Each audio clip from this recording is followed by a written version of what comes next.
जैसा कि आपको मालूम है, पिछले वर्ष 2 अक्टूबर से जन सुराज अभियान के तहत गांधी भितिहरवा आश्रम पश्चिम चंपारण से हम लोगों ने ये राज्यव्यापी पदयात्रा शुरू करी है। शुरुआती अनुमान था कि 3500 किलोमीटर के आसपास हम लोग चलेंगे पूरे बिहार में, लेकिन अभी तक का जो अनुभव रहा है पिछले 6 महीनों में, ऐसा लगता है कि 6-7 हज़ार किलोमीटर भी शायद कम पड़ेगा। और करने में इसको 1-1.5 साल का शुरू में अनुमान लगाया था, तो मुझे लगता है कि 1.5 साल से कम में तो नहीं होगा, क्योंकि 6 महीने से चल रहे हैं और ये अभी 5वां जिला है। अभी छपरा अकेले में मैं 10-12 दिन और रहूँगा। तो अभी तक के जो अनुभव हैं, छपरा विशेष से जो जुड़ी हुई बातें हैं वो भी आपसे साझा करेंगे, लेकिन अभी तक का जो अनुभव है उसका एक सार आपको बता देता हूँ संक्षिप्त में। फिर छपरा के जो 2-4 विशेष बिंदु हमारे ध्यान में लाए गए हैं वो साझा करेंगे। फिर उसके बाद आप जो प्रश्न उत्तर करना चाहते हैं वो कर सकते हैं। अभी तक 6 महीने पैदल चलने के बाद करीब 1500 से ज़्यादा गाँवों में हम लोग पैदल चल के गए हैं। बेरोजगारी और पलायन बिहार के लोगों की नज़र में सबसे बड़ी समस्या है, और ये बात जानने के लिए आपको 1500 गांव में जाने की ज़रूरत नहीं है। ये बात तो सबको मालूम है, लेकिन गांव में जाने के बाद 6 महीने पैदल चलने के बाद इस समस्या के विकरालता का अनुभव हुआ है। कोई ऐसा गांव नहीं है जिसमें 40-50% नवयुवक बाहर के राज्यों में पढ़ाई के लिए, मजदूरी के लिए, नौकरी के लिए नहीं गए हैं।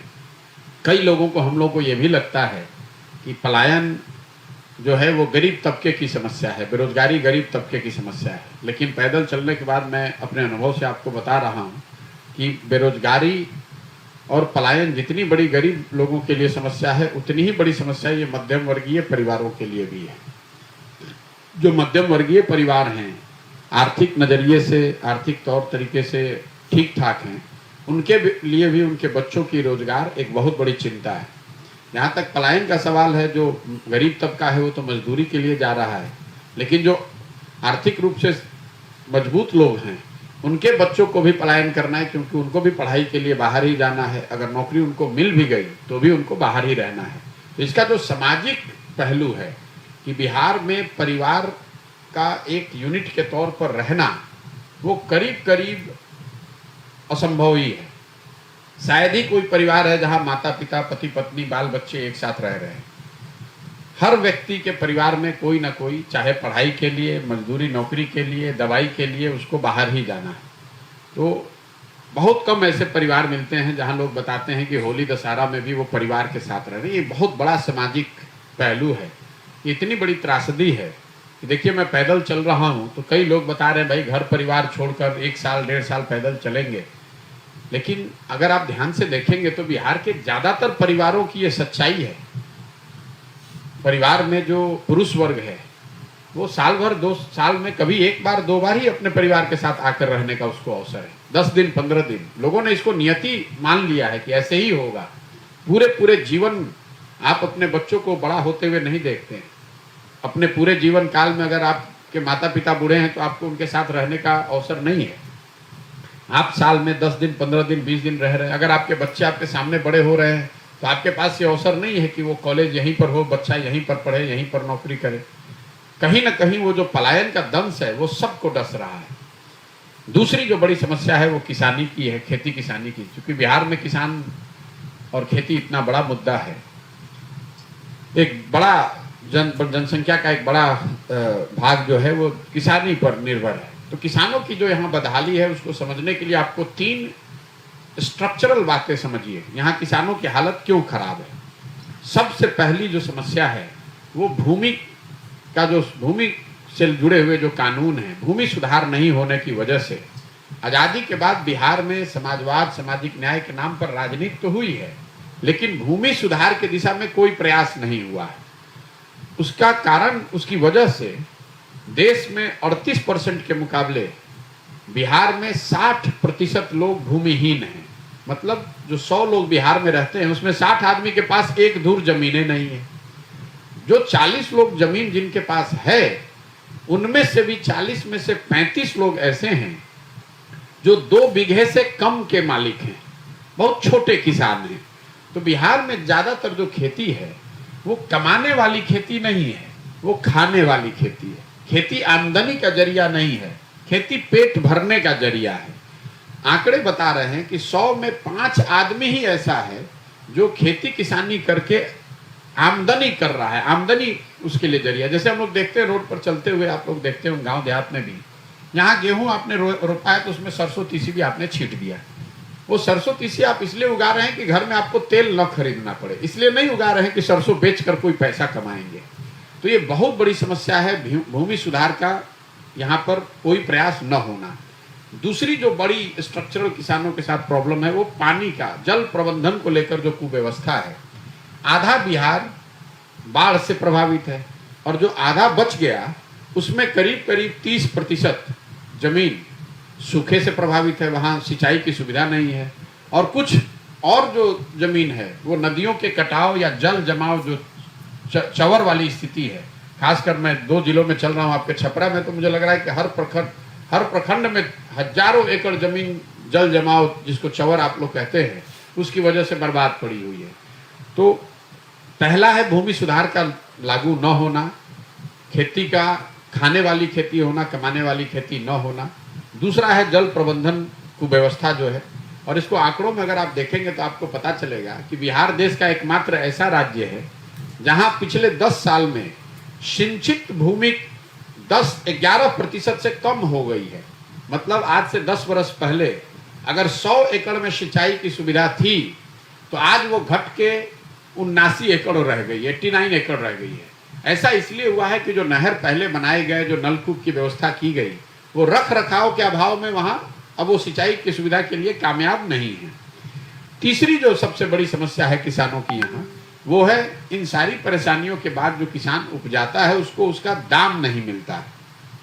पिछले 6 महीने से मैं पैदल चल रहा हूँ, तो इसी दौरान धान की कटाई हुई है, गन्ने की कटाई हुई है, अभी तो गेहूं की कटाई अभी होने वाली है 10 दिन में। इन पूरे 6 महीने में पश्चिम चंपारण से लेके पूर्वी चंपारण, शिवहर, गोपालगंज, छपरा, सिवान, हर जगह लोगों ने यही बताया है कि धान उन्होंने 1200 से 1500 रुपए क्विंटल के दर पर बेचा है, जबकि धान का आधिकारिक मूल्य है 2050 रुपया। तो गन्ने की केस में भी यही हालत है। चूंकि 30 से ज्यादा मिल सारण और चंपारण प्रमंडल में बंद पड़ी हुई है, तो जो 2-4-5 मिल चल रहा है उनकी मनमानी है। जो रेट पे वो लेते हैं वही रेट आपको देना है। अगर माप तौल में 5 क्विंटल की घटतौली होनी है तो घटतौली होगी। वेराइटी वाली जो गन्ना है उसको कम दाम पर लिया जा रहा है, उसमें भी कोई मदद नहीं है। तो किसानों को फसलों की कीमत का न मिलना वो इतनी बड़ी समस्या है। आपको एक आंकड़ा बता रहा हूँ। हम लोग समझते हैं कि पंजाब में किसान जो है वो बहुत धनी है, बेहतर है बिहार के किसान के मुकाबले।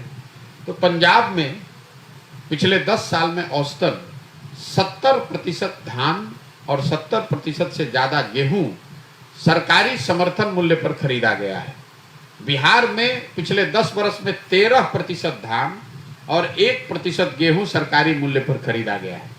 मतलब 87% धान और 99% गेहूं समर्थन मूल्य से बहुत कम दाम पर मार्केट में लोगों को बेचना पड़ा है। इसका आर्थिक अगर आकलन आप करेंगे तो आपको पता चलेगा कि फसलों के सही दाम नहीं मिलने की वजह से बिहार के किसानों का करीब 20 से 25 हजार करोड़ रुपए का हर साल का नुकसान हो रहा है।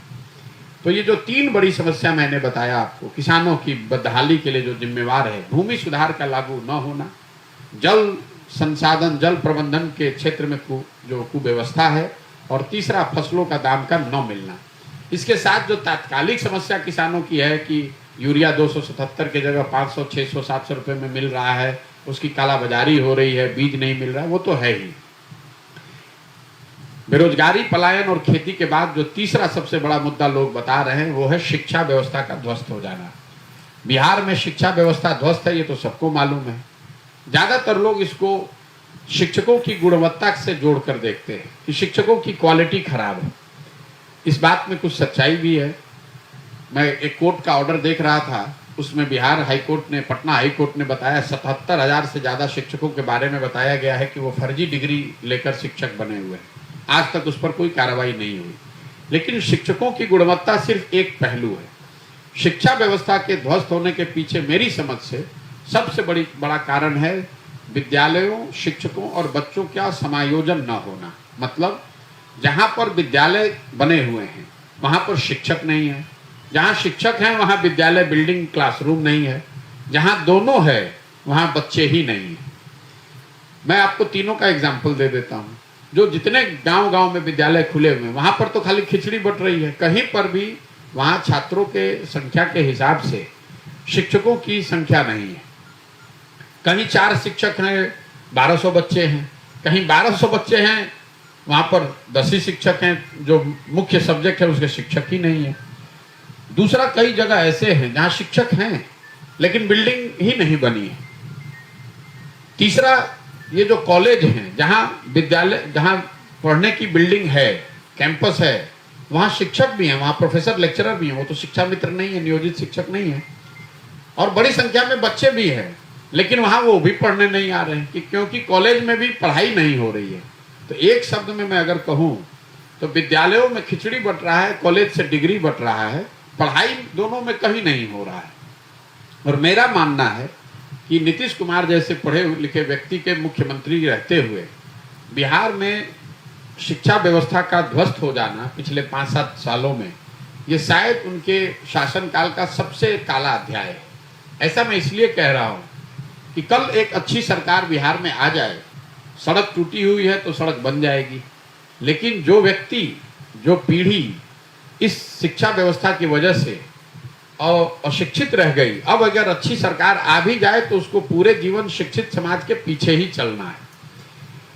इन 3 मुद्दों के बाद जो 4 केंद्र सरकार की बड़ी योजनाएं चल रही हैं उस पर मैं टिप्पणी करना चाहूँगा। पहली योजना है, जो सबसे बड़ी योजना है, वो प्रधानमंत्री गरीब कल्याण योजना है, जिसमें लाभार्थियों को 5 किलो हर महीने अनाज मिलना है। इस पूरे योजना में बिहार में लाभार्थियों को 5 किलो नहीं 4 किलो अनाज ही मिल रहा है। और ये 20% की चोरी जनप्रतिनिधियों और अफसरों के बीच में मिली भगत से बांटा जा रहा है। हर महीने प्रखंड के स्तर पर जो 15,000 से 25,000 क्विंटल अनाज आ रहा है, उसमें से 40 रुपये औसतन प्रति क्विंटल के दर से भ्रष्टाचार के नाम पर काटा जा रहा है और ये पैसा जनप्रतिनिधियों और अधिकारियों के बीच में बंट रहा है। ज़्यादातर जगह पर लोग बताते हैं कि जनप्रतिनिधियों में वहाँ के लोकल विधायक भी शामिल हैं, उनका भी बाजाप्ता इसमें हिस्सा है।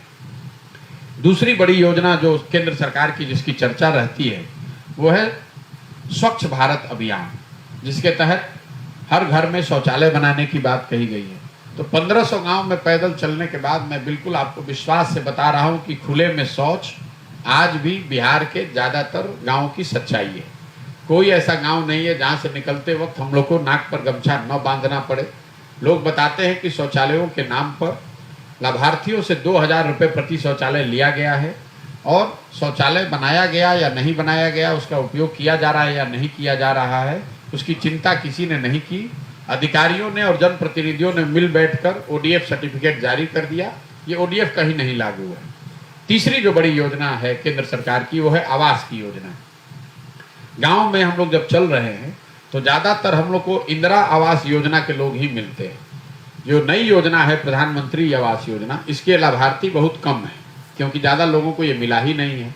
लेकिन जिनको ये योजना का लाभ मिल रहा है, जिसके तहत उनको 1,40,000 रुपये मिलना है, वो ऑन रिकॉर्ड कैमरे पर बता रहे हैं लोग कि उनको इस योजना के लिए 20 से 40,000 रुपये भ्रष्टाचार के तौर पर, PC के तौर पर, घूस के तौर पर देना है।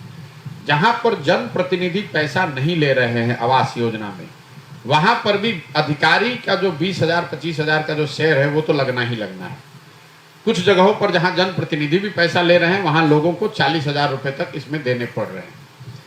इसके बाद चौथी जो बड़ी योजना है जिसने मुझे आश्चर्यचकित किया है जमीन पर, वो है मनरेगा, जो कि मेरी अपनी समझ थी कि बिहार में जब हम लोग आएंगे तो इतने बड़े भूमिहीनों की संख्या है, गरीबों की संख्या है, तो मुझे बहुत बड़े पैमाने पर मनरेगा से जुड़े हुए लोग या काम देखने को मिलेगा। मैं पिछले 6 महीने के अनुभव के आधार पर आपको बता रहा हूं कि मुझे अभी तक कोई मनरेगा का सक्रिय काम नीचे दिखा ही नहीं। कहीं कहीं लोग बताते हैं कि ये आंगनवाड़ी सेंटर में मनरेगा का उपयोग हुआ है, कहीं लोग वृक्ष के बारे में बताते हैं कि ये पेड़ 5 वर्ष पहले मनरेगा में लगाया गया था, लेकिन सक्रिय तौर पर मनरेगा के अंतर्गत काम करते हुए लोग मुझे कहीं नहीं दिखे। जनप्रतिनिधि ज़्यादातर जगहों पर यही बता रहे हैं कि करीब करीब ये योजना बंद ही हो गई है और ये आंकड़ों में भी दिख रहा है।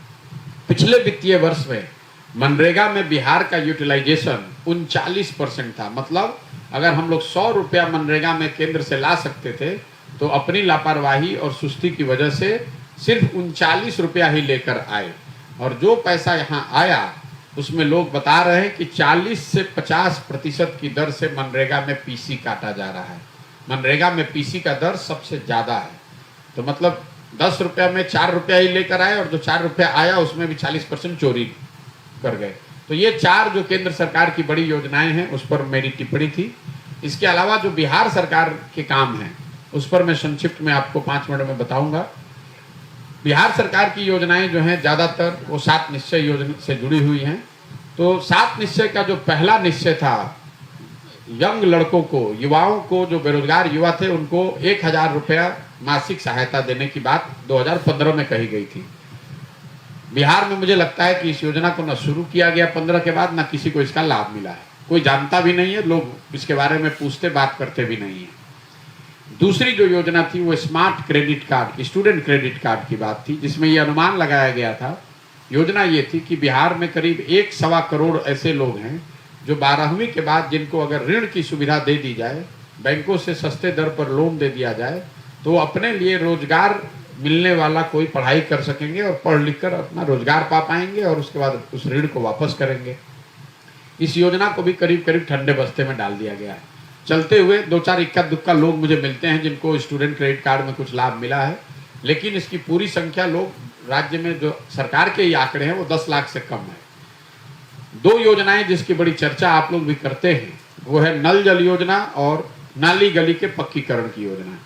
तो नल जल योजना में उस समय का अनुमान था 2015 में कि 5 वर्षों में करीब 25,000 करोड़ रुपया खर्च किया जाएगा ताकि बिहार के हर घर में नल से पानी पहुंचे। सरकार का जो अभी का दावा है, जो अपने वेबसाइट पे सरकार दिखा रही है, उनके मुताबिक 70% नल जल योजना चल रही है। हम गांव में चलने के बाद ये आपको बता सकते हैं कि 70 से 75% नल जल योजना काम नहीं कर रहा है। 100 में 20-25 योजना ही काम कर रही है। ज़्यादातर योजना ठीक से बनी तो चली नहीं। लेकिन इन सब से अलग जो जमीन पर समस्या मुझे दिखी कि इन योजनाओं को बनाने के लिए जिस जमीन का उपयोग किया गया है उसको लेकर बहुत भारी विवाद है। पिछली बार जो वार्ड सदस्य थे उन्होंने अपने या अपने रिश्तेदारों दोस्तों की जमीन पर ये नल जल योजना लगवा दी। जब अब वो चुनाव हार गए तो उन्होंने उसका स्वामित्व ट्रांसफर ही नहीं किया है। वो आज भी उन्हीं के कब्जे में है, या कब्जा अगर दिया भी है तो रोज कोई ना कोई उसमें परेशानी खड़ा करते हैं ताकि वो फिर चले नहीं। कई जगहों पर लोगों ने अपनी जमीन इसलिए दिया है कि उनको ये बताया गया था या उनको ऐसा समझ में आया कि नल जल योजना उनके जमीन पे लग जाएगी तो उनके घर में किसी सदस्य को सरकारी नौकरी मिल जाएगी। वो मिली नहीं, तब वो चलने ही नहीं दे रहे हैं। कई जगह पे तो मुझे ऐसा दिखता है कि लोग बताते हैं कि नल जल योजना का बाजाप्ता शादी उदी में पानी बेचने के लिए उपयोग लोग कर रहे हैं। अगर आपके यहाँ शादी है तो आइए नल जल योजना से टैंकर भरवाइए, पैसा दे के जाइए। दूसरी जो बड़ी योजना है वो नालियों गलियों के पक्कीकरण की योजना है। 2015 में आप में से बहुत कम लोगों को जानकारी होगी, 7 निश्चय की सबसे बड़ी योजना थी वो नाली गली के पक्कीकरण की। ये अनुमान था कि उस पर 80,000 करोड़ रुपया खर्च किया जाएगा 2015 से 2020 के बीच में। और उस योजना के तहत सोच ये थी कि बिहार के हर घर से जो नाली निकलती है उसका पक्कीकरण किया जाए, उस नाली को लाकर एक बड़े नाले के से जोड़ा जाए और उस बड़े नाले के द्वारा पानी को बाहर गांव से ले जाकर उसका निस्तारण किया जाए, और ये नाले खुले न रहे इसके लिए गलियों का पक्कीकरण किया जाए। मैं जो गांव में देख रहा हूँ, घरों से नालियों के पक्कीकरण की तो कोई सोच है ही नहीं, कहीं कोई प्रयास नहीं किया गया है। गांव में सड़कों के किनारे कुछ बेतरतीब नाले जरूर बनाए गए हैं। इन नालों को ना घरों के नालियों से जोड़ा गया है, ना इन नाले में आने वाले पानी के निस्तारण की कोई व्यवस्था की गई है। परिणाम ये हुआ है कि ज़्यादातर ये नाले रोड के किनारे कूड़ेदान के तौर पर परिवर्तित हो गए हैं। गलियों के पक्कीकरण के लिए कोई सुव्यवस्थित प्रयास मुझे होता हुआ नहीं दिखा है। 2 क्षेत्र हैं जिसमें सुधार की बात हम लोग मानते हैं और वो जमीन पर दिख भी रहा है। पहला है बिजली। बिजली हर जगह जरूर आ गई है। हम लोग जहाँ भी गए हैं, गांव में टोले में हर जगह बिजली आ गई है। लेकिन बिजली आने के साथ जो बड़ी समस्या लोग बता रहे हैं वो बिजली के बढ़े बिल और गलत बिल का आना। लोग पहले से ही परेशान हैं। 2000 से सवा लाख रुपए तक का लोग बिल दिखा रहे हैं। अभी 2 दिन पहले जो सरकार ने बिजली के दर में और बढ़ोतरी कर दी है तो हर आदमी चिल्ला रहा है कि पहले से ही बिजली का बिल इतना ज़्यादा था, अब ये और शायद सरकार ने 25% के आसपास बढ़ा दिया है। गांव में हालत ये है कि जिसका भी बिजली का बिल गलत आ गया उसकी नज़र में, जो हम लोग देख रहे हैं हर गांव में 25, 30, 40 परिवार ऐसे हैं जिनका बिजली का बिल उनकी नज़र में गलत आ गया, कनेक्शन उनका काट दिया गया। अब लोगों के पास कोई विकल्प नहीं है, वो लोग अदालतों का चक्कर लगा रहे हैं या फिर कटिया फंसाकर बिजली जला रहे हैं। तो बिजली के बिल को लेकर समाज में एक बड़ी चिंता और बड़ी परेशानी आने वाले सालों में आपको देखने को मिल सकती है। दूसरा एक जो क्षेत्र है जिसमें सुधार की बात सब लोग करते हैं वो है सड़क। निश्चित तौर पर नेशनल और स्टेट हाईवे में सुधार है, कोई इससे इनकार नहीं कर सकता है। लेकिन जहां तक ग्रामीण सड़कों की बात है, वो चाहे पंचायती राज के अंतर्गत बनाई जाने वाले सड़क हो या ग्रामीण कार्य विभाग आरईओ वाले जो सड़क है, उनके रख रखाव या उनके बनाने में कोई सुधार नहीं है। ग्रामीण सड़कों की स्थिति कमोवेश वही है जो लालू जी के जंगल राज में थी। गांव में सड़कों की हालत बहुत खराब है। अब उसमें जिले में थोड़ा फर्क हो सकता है। शिवहर में ग्रामीण सड़क सबसे खराब दिखी, उसके बाद पश्चिम चंपारण दिखा, सिवान, फिर सारण, गोपालगंज में ग्रामीण सड़कों की स्थिति मुझे ठीक दिखी। लेकिन छपरा में भी आपके ग्रामीण सड़कों की स्थिति बहुत खराब है। एक और जो बड़ी चीज, शराबबंदी पर मैं कोई टिप्पणी करना बेमानी समझता हूं, क्योंकि पहले दिन से मैं कह रहा हूं मैं इसके विरोध में भी हूं और ये जमीन पर कहीं शराबबंदी लागू नहीं है। शराब की दुकान जरूर बंद है, लेकिन होम डिलीवरी व्यवस्था के अनुसार सबको मिल रहा है। लोग इससे परेशान हैं। हर व्यक्ति मान रहा है कि शराब बंदी बिहार के लिए बहुत रेट्रोग्रेड मूव है और इससे बिहार का बड़ा नुकसान हो रहा है।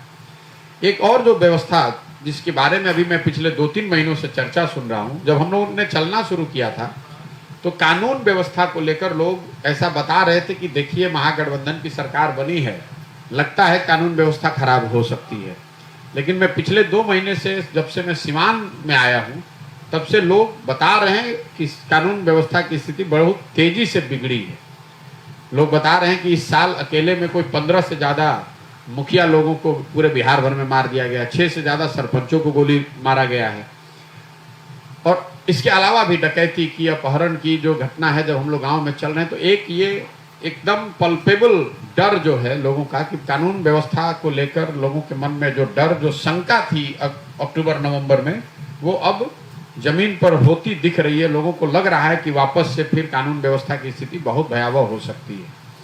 कुल मिला जुलाकर इस पूरी पदयात्रा के दौरान अभी तक जो 3 सबसे ज्यादा सुने जाने वाला शब्द है वो है अफसरशाही से परेशान जनता।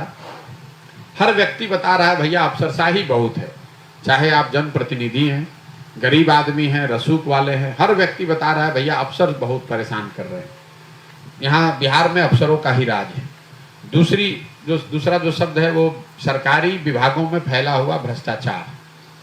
कोई ऐसा सरकारी काम नहीं है, चाहे वो जमीन का रसीद कटवाना हो, आपको किसी योजना का लाभ लेना हो, आपको पासपोर्ट का इंक्वायरी कराना हो, एफआईआर, कोई ऐसा सरकारी काम नहीं है जिसमें पैसा दिए बगैर आपका काम हो सके। और तीसरा, सरकारी योजनाओं में काटे जाने वाला पीसी। तो अफसरशाही, भ्रष्टाचार और पीसी, ये 3 शब्द सुबह से शाम तक सैकड़ों बार सुनने को अलग अलग परिप्रेक्ष्य में हम लोग को मिलता है कि बहुत ज़्यादा अफसरशाही है, भ्रष्टाचार हर जगह फैला हुआ है। और सरकारी योजनाओं में, चाहे वो केंद्र की योजना हो या राज्य की योजना हो, एक व्यवस्थित तरीके से 20% से लेके 40-50% तक पैसा काटा जा रहा है। इवन जो मुखिया जी लोग हैं उनको भी जो फंड आ रहा है, उनको भी ये सब लोग स्वीकार कर रहे हैं कि उनको 20% तक कमीशन देकर ही पैसा लाना है। तो ये पीसी की व्यवस्था यहाँ बिल्कुल बहुत बढ़िया सुदृढ़ बना दी गई है, और कुछ सुधरे या ना सुधरे। अभी तक का मेरा ये अनुभव रहा है। बाकी आपके जो सवाल है वो आप कर सकते हैं। बहुत बहुत धन्यवाद। राहुल गांधी की सदस्यता समाप्त हो गई जी, देखिए मैं कोई कानून का तो विशेषज्ञ नहीं हूँ, लेकिन with all due respect to the legal process, जो सजा सुनाई गई है 2 वर्ष की, वो एक्सेसिव मालूम पड़ती है। क्योंकि राजनीति में लोग जब भाषण देते हैं तो वाद विवाद, टीका टिप्पणी, इस तरह के शब्द प्रयोग होते रहते हैं। ये कोई पहली और आखिरी घटना नहीं है। उस पर 2 साल की सजा मुझे ज़्यादा दिखती है। दूसरी बात, भाजपा के मित्रों को, समर्थकों को मैं इतना ही कहना चाहूँगा कि आपके ही एक बड़े नेता वाजपेयी जी ने बड़ा अच्छा कहा है कि छोटे मन से कोई बड़ा नहीं होता है। अगर अदालत ने निर्णय दे भी दिया तो सदस्यता को छोड़ दिया जाना चाहिए था। उनको कम से कम इतना अवसर दिया जाना चाहिए था कि वो ऊपरी अदालतों में जाकर इस निर्णय को चुनौती दे। अगर वहां से भी नहीं होता तो अपने आप सदस्यता खत्म हो जाती। कुछ लोग ये भी कह सकते हैं कि भाई हम लोगों ने नहीं सदस्यता खत्म की है तो कानून है, लेकिन फिर वही बात मैं दोहराऊंगा, आप सरकार में हैं, आपको मन बड़ा रखना चाहिए। छोटे मन से बड़े नहीं बन सकते हैं, और ये बात मैं नहीं, आदरणीय वाजपेयी जी ने कहा है। और तीसरी बात कांग्रेस के लिए ये कहूंगा कि आप दुखित हैं, आपको लगता है कि आपके साथ गलत हुआ है, वो ठीक बात है, लेकिन आप पॉलिटिकल पार्टी है। मेरा अपना मानना है कि कांग्रेस में ज्यादातर लोगों को आज भी इस बात का एहसास ही नहीं है, समझ ही नहीं है कि what they are up against. उनको पता ही नहीं है कि उनकी लड़ाई किस लड़ाई में वो हैं। आज भी वो समझते हैं कि दिल्ली में बैठ के ट्विटर पे ट्वीट कर देना या पार्लियामेंट तक मार्च कर देना, उससे तो राजनीतिक लड़ाई आप नहीं लड़ सकते। राजनीतिक लड़ाई तो गांव में लड़ी जाएगी, जमीन पर लड़ी जाएगी, गलियों में लड़ी जाएगी, बूथ पर लड़ा जाएगा। जब तक आप वहां पर नहीं दिखेंगे तब तक इस तरह की घटनाओं में आपके साथ ये होती रहेगी, और वो सही है या गलत है। लेकिन राजनीतिक दल के तौर पर आपको विपक्ष की भूमिका सिर्फ इतनी नहीं है कि जब आप परेशान हो तो आवाज उठाइए, इतनी नहीं है कि जब आप परेशानी में हो तो ट्विटर पर आके बोल दीजिए और ट्वीट कर दीजिए और प्रेस कॉन्फ्रेंस कर दीजिए। जैसे पूरे देश में 1 लाख से ज्यादा पंचायत है, कल कितने पंचायतों में कांग्रेस के वर्कर खड़े होकर या बैठकर इस बात को जन जन तक पहुंचाने की स्थिति में है कि भाई उनके लोगों के साथ अगर गलत हुआ भी है तो आपको बताना तो पड़ेगा, आपकी बात लोगों तक पहुंचनी तो चाहिए। तो हम लोग बिहार में बैठे हुए हैं, मढ़ौरा में कल मैं 20 किलोमीटर चल के आया, मुझे तो कहीं कोई कांग्रेस का कोई वर्कर, कोई समर्थक ऐसा नहीं दिखा जो इस बात को लेकर जनता के बीच में हो, रोड पर हो, सड़क पर हो। तो मेरा ऐसा मानना है कि कांग्रेस को या जो भी विपक्षी दल हैं, अगर आपको लड़ाई लड़नी है और आप उसके प्रति गंभीर हैं तो आपको ये समझना होगा कि ये किस तरह की लड़ाई है और उस तरीके से उसमें प्रयास करना होगा। सिर्फ मीडिया के जरिए या सोशल मीडिया के जरिए आप अपनी बात रख सकते हैं, उससे थोड़ा हो हल्ला भी होगा, लेकिन जब तक आप बात गांव तक नहीं पहुंचाएंगे, लोगों को अपने साथ इस मुद्दे पर नहीं जोड़ेंगे और वो चुनाव के रिजल्ट में परिणत नहीं होगा, तब तक आपको कोई गंभीरता से नहीं लेगा। आज ये घटना हुई है, 2 महीने के बाद कर्नाटक में इलेक्शन होगा। अगर कर्नाटक में भाजपा जीत कर आ जाए तो पूरा देश मान लेगा कि भाई कोई गलती नहीं हुई है। अगर आप कर्नाटक में भाजपा को चुनाव हरा दीजिएगा तब लोग मानेंगे और आपके साथ जुड़ेंगे। तो कहीं ना कहीं कांग्रेस को यह समझना होगा, या जो भी विपक्षी दल हैं, जो भी भाजपा से लड़ रहे हैं, कि आप पहले समझिए कि भाजपा की ताकत क्या है, आप किसके खिलाफ लड़ रहे हैं, उनकी ताकत क्या है, और उससे लड़ने के लिए, लंबे लड़ाई के लिए तैयार होना होगा, आपको संघर्ष के लिए उतरना होगा। सिर्फ अंग्रेजी में बैठकर वहां ट्वीट कर देने से, भाषण दे देने से, पार्लियामेंट में मार्च कर देने से, 10, 20, 50, 100 एमपी के रोड पर बैठ जाने से ये समस्या का समाधान नहीं होने वाला है। मैंने आपको कोई हेडलाइन नहीं दिया, लेकिन मेरा आंसर इतना ही है।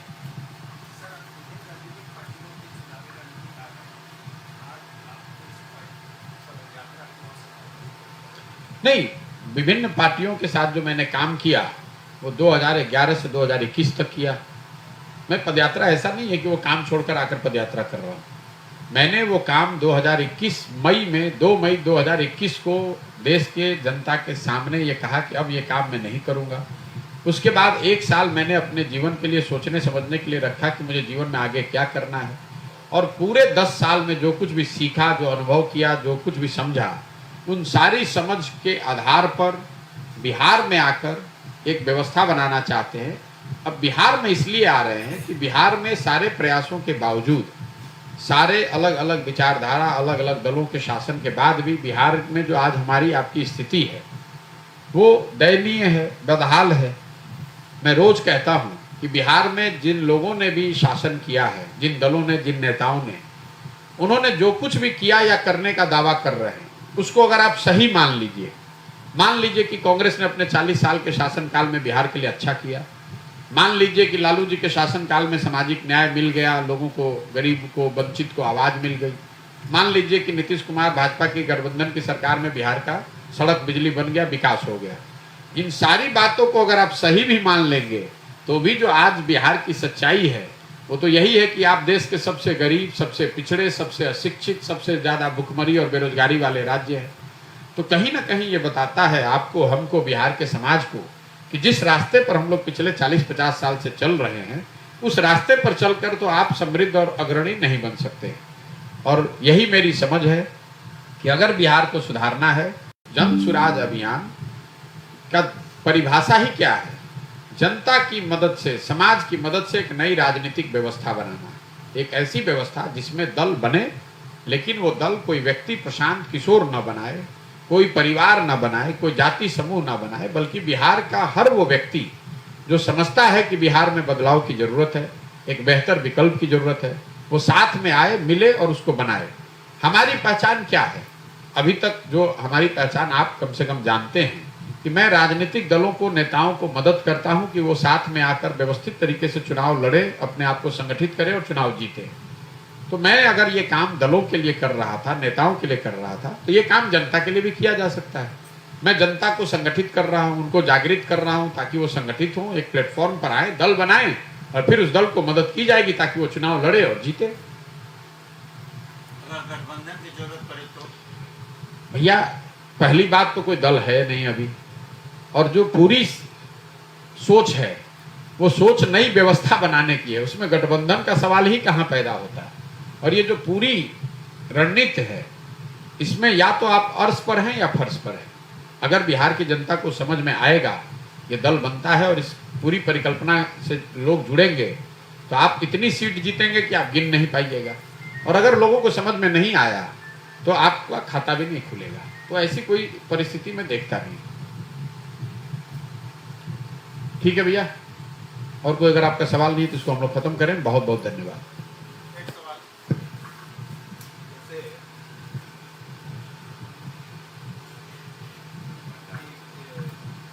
नाटक ऊपर करता है, कौन सा नाटक?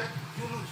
अच्छा, इस नाटक में दिखाया जाता था कि जनता को कि आपकी सही मंजिल तक आपको हम पहुंचाए और जनता उसके पीछे पीछे लग जाए।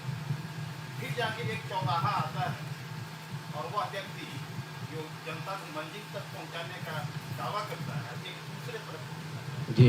और जनता वहाँ कभी दिखती है। तो वैसी स्थिति क्या नहीं मानी जा सकती है कि आपके साथ जनता चल पड़े? भाई देखिए, ऐसा है, हम कोई हनुमान जी तो है नहीं कि हृदय फाड़ के आपको दिखा दें। आप ये कह रहे हैं कि आपके साथ अगर जनता जुड़ेगी तो कल उसके साथ धोखा हो सकता है, तो भाई ना जुड़े।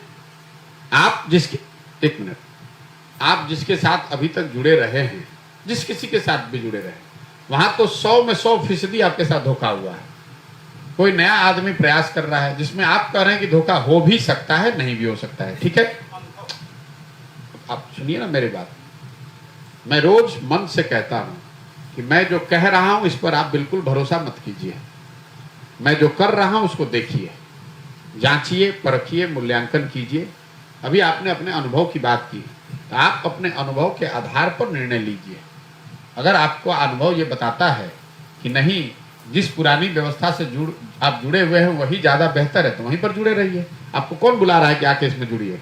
हम किसी को कोई प्रलोभन तो दे नहीं रहे हैं। हम एक बात बता रहे हैं कि हमारी समझ से बिहार की स्थिति तब तक नहीं सुधरेगी जब तक आप अपने और अपने बच्चों की चिंता नहीं कीजिएगा। भाषण देने से, बिहार की समस्याओं की गणना करने से, उस पर लिखने से बिहार नहीं सुधरेगा। सबको मालूम है कि बिहार में क्या समस्या है, लेकिन जब आप वोट करने जाते हैं, जब ताला को खोलने की बारी आती है, तो चाबी आप शिक्षा की लगा ही नहीं रहे, तो शिक्षा व्यवस्था सुधरेगी कैसे? आप, मैं जो बोल रहा हूं गांव में, उसको सुनिए। मैं तो लोगों को बता रहा हूं कि आपको नेता नहीं ठग रहा है, क्योंकि अगर कोई आपको नेता ठगता तो एक बार ठग लेता, 2 बार ठग लेता, 50 वर्ष से कैसे ठग रहा है? अगर आप 50 वर्ष से ठगे जा रहे हैं तो इसका मतलब है कि गलती आप में है, कहीं ना कहीं गलती आप में है। आप वोट दे रहे हैं जाति के नाम पर, तो स्वाभाविक तौर पर बिहार में हर जगह जाति की प्रमुखता बनी हुई है, जाति की चर्चा हो रही है। आप वोट दे रहे हैं 5 किलो अनाज पर, तो बिहार में कितना भी भ्रष्टाचार है, 4 किलो अनाज काट के मिल ही रहा है। आप वोट दे रहे हैं हिंदू मुसलमान के नाम पर, भारत पाकिस्तान के नाम पर, तो आप टीवी खोलते हैं तो भारत पाकिस्तान आपको रोज सुनाई दे ही रहा है। आप वोट दे रहे हैं राम मंदिर के नाम पर, तो 30 बरस के बाद ही सही लेकिन राम मंदिर बन ही रहा है। आप वोट दे रहे हैं बुलेट ट्रेन की कहानी सुनकर, तो गुजरात में 1 लाख करोड़ का बुलेट ट्रेन बन ही रहा है। जब आप वोट अपने बच्चों की शिक्षा और रोजगार के लिए दे ही नहीं रहे हैं, तो कोई नेता आ जाए ये सुधरेगा कैसे? तो आपकी जो समस्या है उस पर वोट दीजिए, अपने आप सुधरेगा। आपने कहा हमारे पीछे चलने के लिए, हम रोज मन से कह रहे हैं कि आप हमारे पीछे चलिए ही मत। हम कहां कह रहे हैं कि आप हमारे पीछे चलिए, हम कहां कह रहे हैं कि आप हमारा झंडा लेकर चलिए। हम आपको बता रहे हैं कि जो रास्ता आपको गांधी जी ने दिखाया, गांधी जी ने देश को आजाद कैसे कराया, समाज को जगाया। गांधी जी आगे आगे चले, पीछे से पूरा समाज चला, तब ना आजादी मिली। तो अगर बिहार की व्यवस्था सुधारना है तो आपको सबको जगना पड़ेगा, सबको लगना पड़ेगा। खाली बतियावे से तो हो ही ना। हम तो कह ही नहीं रहे कि आप हमारे पीछे चलिए, तो हम चाहे दाएं ले ले चाहे बाएं ले ले, आप कहें घबरा रहे हैं? आप भी वहां रहिएगा ना, तो आप सीधा रास्ता लेकर चलिएगा। हम मान लीजिए बाएं चलेंगे तो हमें को मार के भगा दीजिएगा, सब लोग सीधा चल देगा। अगर हम रास्ता बदलेंगे तो हम भी ना उल्हा हो जाएंगे, बाकी लोग सब चलेंगे साथ में। अगर हम दल बनाते, तब जो आप सवाल कर रहे हैं वो ठीक है कि अगर हमने रास्ता बदला तो सबको बदलना पड़ेगा। नीतीश कुमार जी जब रास्ता बदलते हैं तो उनके दल के हर आदमी को बदलना पड़ता है। लेकिन अगर आप सब ने मिलकर दल बनाया है और हम रास्ता बदलेंगे तो रास्ता हमारा बदलेगा, आप तो सही रास्ते पे ही रहेंगे। और अगर सब लोग मिलकर रास्ता बदल लिया, इसका मतलब है कि सबकी सहमति है, तभी तो रास्ता बदल रहे हैं। तो कोई उसमें ठग किसको रहा है? यही व्यवस्था है जो आपको समझ में नहीं आ रही है। सब लोग कह रहे हैं कि दल तो बनबे न करी, दल बनबे न करी और दल लोग मिलकर बनाएंगे, दोनों में फर्क है। अगर जो हम काम कर रहे हैं दल बनाकर भी कर सकते थे, लेकिन दल क्यों नहीं बनाया है? अगर दल हमने बनाया होता तो उसमें आप आकर पदाधिकारी बन जाइएगा, उसमें नेता विधायक मंत्री बन जाइएगा, उसके मालिक नहीं ना बनिएगा।